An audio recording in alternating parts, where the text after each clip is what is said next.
मैं बहुत खुश हूँ। 95.4% मतलब कि ये 12th ग्रेड में मेरे लिए बहुत ही बड़ी बात है।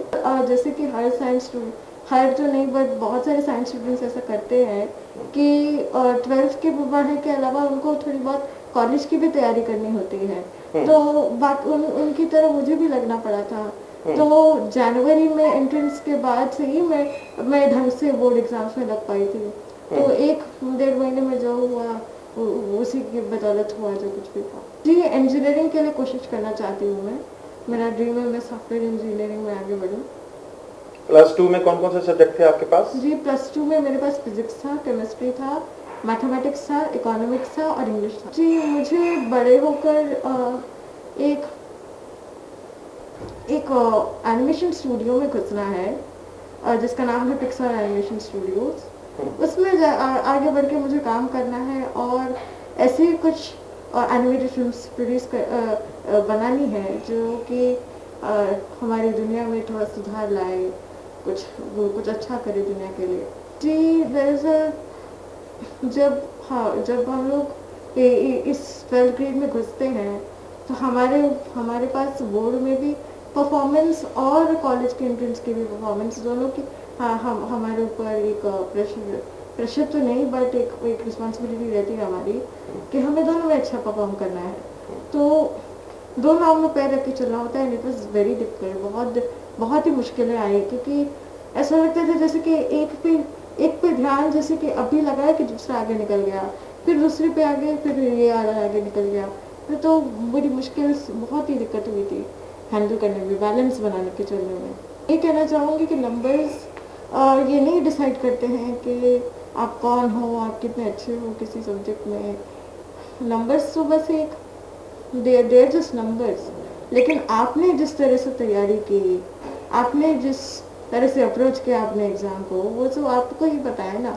नंबर्स तो नंबर्स है बस।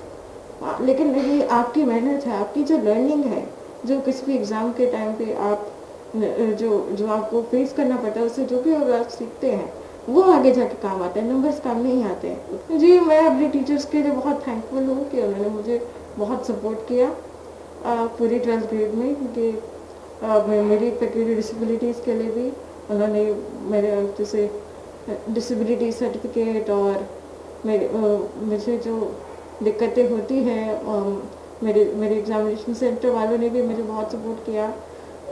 इसके लिए मैं उनके बहुत शुक्रिया। I am a blessed parent.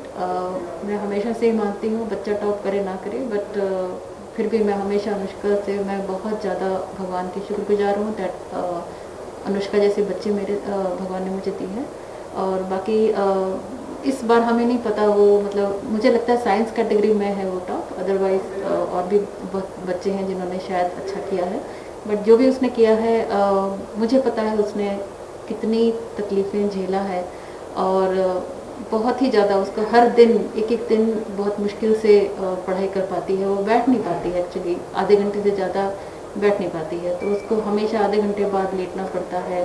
10 minute लेटती है, फिर 30 मिनट पढ़ती है, फिर 10 मिनट लेटती है, फिर ऐसे करके, क्योंकि वो हमेशा एक स्पाइनल ब्रेस पहनती है, उसकी स्पाइन स्ट्रेट नहीं है और वो एक स्पाइनल मस्कुलर एट्रोफी से जूझ रही है।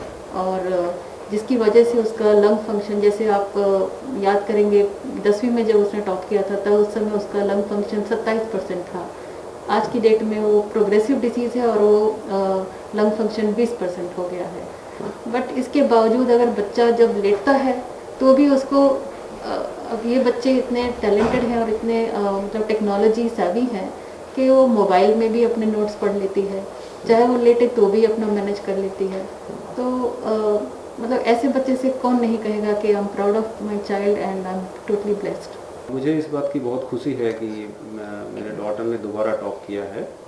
तो हाउएवर सीबीएसई ने इस बार मेरिट टेस्ट नहीं निकाला, तो मुझे जैसा मालूम चला है कि शायद डिसेबिलिटी कैटेगरी में ये टॉपर्स में एक है और पर्टिकुलरली साइंस स्ट्रीम में ये टॉपर्स में एक है डिसेबिलिटी कैटेगरी। मेरे ख्याल से अनुष्का एक बहुत ही मेहनती बच्ची है और बहुत ही टैलेंटेड बच्ची है, तो हमें पूरी भरोसा थी कि अनुष्का के ऊपर, और वो कभी भी अपने पढ़ाई से दूर नहीं भागी, उसको कभी इस चीज़ से डर नहीं लगा। एंड वो हमेशा वो इस चीज़ से लगी रहती है, तो हमें पूरी गर्व है उसके ऊपर।